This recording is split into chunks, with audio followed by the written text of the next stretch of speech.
Kampanye Pemberdayaan Ekonomi Perempuan atau PEP mengangkat sosok Maria Mardiana dari Desa Tajok Kayong, Ketapang, Kalimantan Barat. Maria bersama kelompok taninya rutin menggelar pertemuan untuk mengajar warga tentang teknik bertani dengan memanfaatkan lahan pekarangan dan lahan komunal serta mengembangkan koperasi simpan pinjam. Ia mendapatkan ilmunya melalui program mata pencaharian alternatif binaan dari perusahaan Sinarmas Agribusiness and Food tentang pertanian ekologis terpadu. Selain itu, Kementerian Pemberdayaan Perempuan dan Perlindungan Anak, PT XL Axiata Tbk dan Ikatan Wanita Pengusaha Indonesia sepakat mendorong penguatan kepemimpinan perempuan di ranah publik dan swasta. Menteri PPPA menambahkan, Presiden Joko Widodo telah memberikan 5 arahan prioritas hingga tahun 2024 terkait pemberdayaan ekonomi perempuan sebagai hulu dari berbagai persoalan pemberdayaan perempuan. Senada hal itu, Menteri BUMN Erick Thohir terus mendorong supaya pemberdayaan ekonomi perempuan menjadi bagus, memenuhi kebutuhan keluarga, bisa punya usaha sendiri, dan usahanya bisa semakin besar. Salah satunya dengan mengikuti program PT Permodalan Nasional Madani Persero Membina Ekonomi Keluarga Sejahtera atau disingkat PNM Mekar. Apakah pemberdayaan ekonomi perempuan di Kalbar akan memberi harapan? Kita simak bersama bincang warta dan analisa Muslimah Ideologis Katulistiwa. Selamat mendengarkan. Bismillahirrahmanirrahim. Assalamualaikum warahmatullahi wabarakatuh. Alhamdulillah berjumpa kembali bersama saya Laura dalam acara Cawan, Bincang Warta dan Analisa. Nah, kali ini kita mengangkat tema tentang Women Empowering Harapan Ekonomi Kalbar. Nah, tentu saja saya tidak sendiri. Kita kedatangan Ustazah Ais Lailawati. Beliau adalah pembina Serabi Ibu. Kemudian beliau adalah ibu rumah tangga, juga aktif berdakwah dan membina umat, khususnya para ibu yang peduli akan nasib generasi mendatang. Nah, kita sapa dulu beliau ya. Assalamualaikum Ustazah. Waalaikumsalam warahmatullahi wabarakatuh. Nah, dengan berita tadi, gimana Ustazah? Apa komentar Ustazah? Karena makin gencarnya pemberdayaan perempuan dalam bidang ketahanan pangan, pemberian modal usaha perempuan, dan kerjasama dengan berbagai perusahaan untuk pemberdayaan perempuan tersebut. Baik, Ukti Laura dan sahabat muslimah ideologis katulistiwa yang dirahmati oleh Allah. Jadi pada hari Rabu tanggal 18 November 2020, Kementerian Pemberdayaan Perempuan dan Perlindungan Anak melakukan siaran pers. Nah, siaran pers tersebut tertuang pada laman kemenpppa.go.id. Di sana disampaikan bahwa pandemi COVID-19 telah menimbulkan dampak negatif di berbagai aspek kehidupan masyarakat, termasuk ketahanan pangan. Nah, jadi Ukti Laura, ancaman krisis pangan yang terjadi karena terhambatnya distribusi pasokan pangan akibat karantina wilayah dan pembatasan transportasi yang diterapkan di beberapa daerah di Indonesia. Selain itu, pandemi juga memperdalam jurang ketidaksetaraan gender, sehingga posisi perempuan menjadi semakin rentan. Atas dasar hal itu, Menteri PPPA, Ibu Bintang Puspayoga, menegaskan bahwa dengan pemberdayaan perempuan, permasalahan serta dampak negatif yang timbul akibat pandemi dapat terselesaikan dengan lebih cepat dan tepat. Menurut beliau, perempuan yang berdaya adalah kekuatan bagi kemajuan bangsa. Berdasarkan data proyeksi BPS pada tahun 2018, sekitar 49,8% penduduk Indonesia adalah perempuan. Jumlah ini menunjukkan perempuan adalah setengah dari kekuatan sumber daya manusia bangsa ini. Nah, jadi Kementerian PPPA terus berupaya agar perempuan dapat terlibat dan berperan secara aktif dalam proses pembangunan tersebut. Nah, seperti itu, Ukti Laura. Nah, ternyata pemerintah kita mendukung ya Ustazah bahwa perempuan menjadi yang bisa diberdayakan untuk ekonomi negara. Nah, ada apa di balik gencarnya program tersebut sebenarnya? Apakah memberikan dampak buruk? Ya, sahabat muslimah ideologis katulistiwa yang dirahmati Allah. perlu diketahui bahwa program ini sebetulnya bukan hanya terjadi di Indonesia saja, tapi ini adalah agenda global. Dalam konferensi PBB yang diadakan di Brasil pada Juni 2012, dibahas agenda pembangunan berkelanjutan yang disebut sebagai Sustainable Development Goals atau kita sering mendengar SDGs. Nah, SDGs ini merupakan seperangkat tujuan, sasaran, dan juga indikator pembangunan yang berkelanjutan dan bersifat universal. Pemerintah di setiap negara anggota dari PBB tersebut bertanggung jawab mengimplementasikan dan mencapai SDGs, begitu ya, yang mempunyai tujuan dan target-target yang ada dalamnya. Salah satunya adalah terkait dengan sektor pangan. Sektor ini dianggap sebagai upaya untuk mengakhiri kelaparan, kemudian mencapai ketahanan pangan, memperbaiki gizi, dan meningkatkan pertanian yang berkelanjutan. Ukti Laura, Ibu Menteri memastikan bahwa Indonesia akan terus berkomitmen mengawal berbagai isu nasional dan global. Menurut beliau, perempuan memiliki potensi luar biasa untuk diberdayakan. Salah satunya sebagai motor penggerak ekonomi, utamanya di masa pandemi ini. Oleh karenanya, pemberdayaan ekonomi perempuan menjadi ujung tombak untuk merealisasikan pemberdayaan perempuan di aspek lainnya. Tetapi pada praktiknya, proyek pemberdayaan ekonomi perempuan ini diaruskan seiring dengan proyek global mainstreaming ide kesetaraan gender, di mana sesuai target SDGs tahun 2030 harus sudah tercipta dunia dengan kesetaraan mutlak laki-laki dan perempuan di berbagai bidang kehidupan, sehingga bumi layak disebut sebagai planet 50-50 begitu. Lalu apa dampak buruknya, sahabat muslimah, ideologi seperti itu yang dirahmati Allah?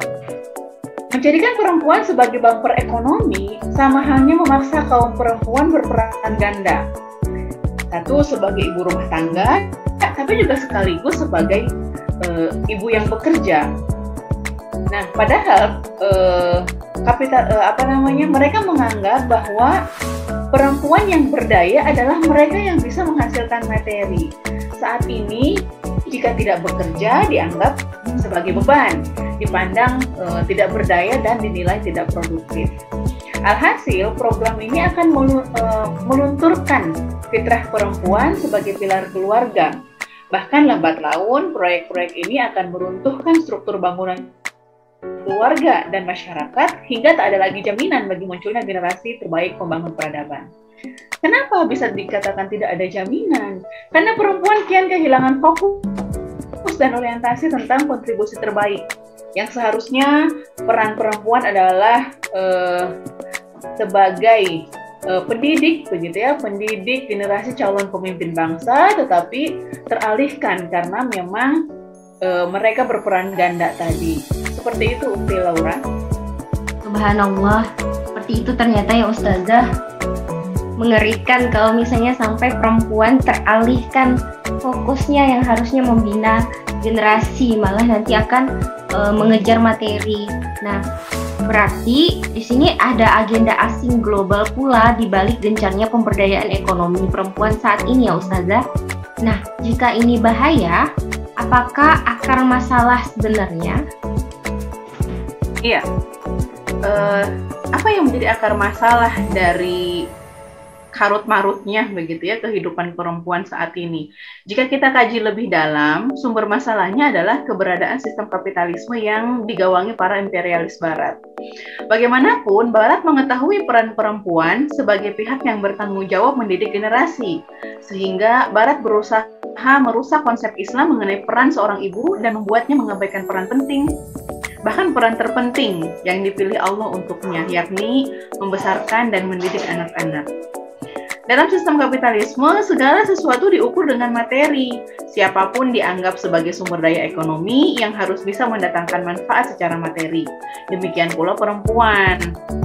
Jadi perempuan ini dipandang sebagai bagian dari sumber daya.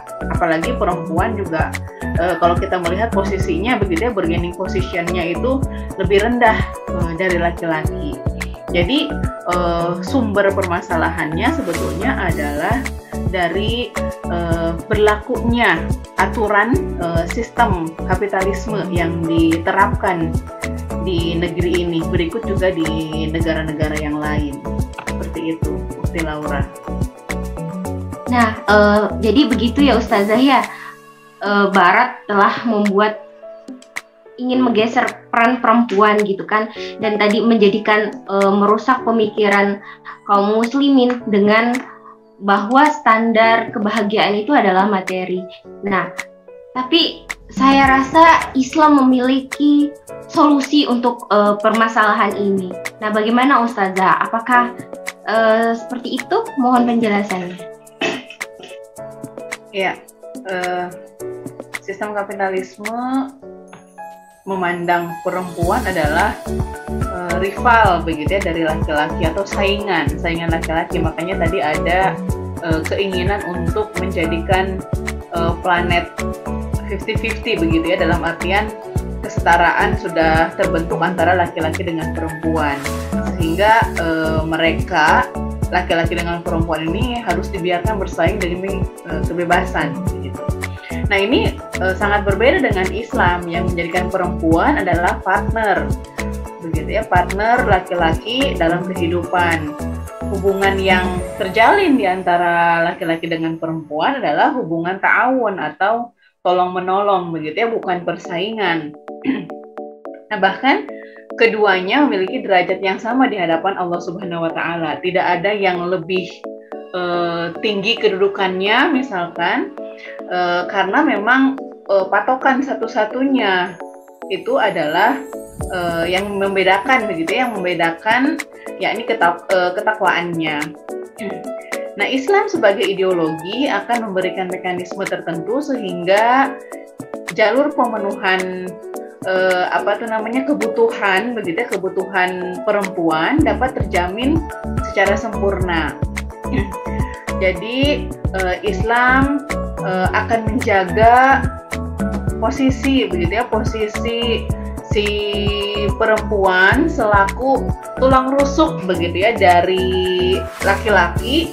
Nah, dia tidak akan dijadikan menjadi tidak akan diposisikan menjadi tulang punggung begitu ya. Saat ini kan perempuan tidak hanya sekedar menjadi tulang rusuk begitu, tapi juga mereka berperan ganda tadi ya, sebagai tulang punggung keluarga. Nah, Islam sendiri mempunyai mekanisme untuk mensejahterakan dan memuliakan perempuan begitu ya. Mekanismenya yang pertama ada mewajibkan laki-laki memberi nafkah kepada diri dan keluarganya. Maka seorang perempuan ketika belum menikah, dia terjamin nafkahnya melalui ayahnya. Setelah menikah, nafkahnya juga dijamin oleh suaminya. Jika terjadi kondisi yang lain, nafkah seorang perempuan bisa dijamin oleh saudara laki-lakinya atau anak laki-lakinya. Ini mekanisme yang pertama. Yang kedua, jika seorang perempuan tidak memiliki 4 jalur tadi ya, dalam hal penafkahan, nah, maka nafkahnya dijamin oleh kerabat terdekat yang memiliki hubungan darah dengannya. Tapi dengan catatan begitu ya, kerabat terdekat ini adalah mereka yang mempunyai kelebihan harta begitu. Nah, kemudian yang ketiga, jika seorang perempuan tidak memiliki pihak-pihak yang menanggung nafkahnya, seperti di mekanisme yang pertama dan yang kedua begitu ya, maka kewajiban memberi nafkah tersebut beralih kepada negara begitu ya. Ini adalah mekanisme yang Islam berikan untuk mensejahterakan dan memuliakan perempuan, sehingga mereka tidak perlu mempunyai tugas ganda tadi begitu ya, peran ganda, dalam artian mereka harus sibuk mengurusi pekerjaannya gitu ya, sehingga melalaikan tanggung jawabnya sebagai ummun warobatul bait. Nah, seperti itu Ukti Laura dan juga sahabat muslimah ideologis Katulistiwa yang dirahmati Allah. Ya, jadi seperti itu ya Ustazah. Terima kasih ya Ustazah sudah menemani kita hari ini. Gak terasa waktu sudah kita di ujung acara. Saya ucapkan terima kasih Jazakillah khair sudah menemani kita di sini. Insya Allah semoga bisa bertemu di acara cawan selanjutnya. Ya, adapun yang dapat kita simpulkan hari ini adalah sahabat muslimah ideologis Khatulistiwa, dalam sistem saat ini negara seakan lepas tangan terhadap tanggung jawabnya mensejahterakan dan menjamin kebutuhan seorang perempuan. Nah, Islam datang benar-benar untuk memuliakan dan memperdayakan perempuan secara hakiki. Sesungguhnya Islam telah menetapkan bahwa peran utama kaum perempuan adalah penjaga generasi, yaitu sebagai ibu dan manajer rumah tangga. Islam juga membuka ruang bagi kaum perempuan untuk masuk dalam kehidupan umum dan boleh beraktivitas seperti berjual beli atau berdagang dan aktivitas yang diwajibkan syariah.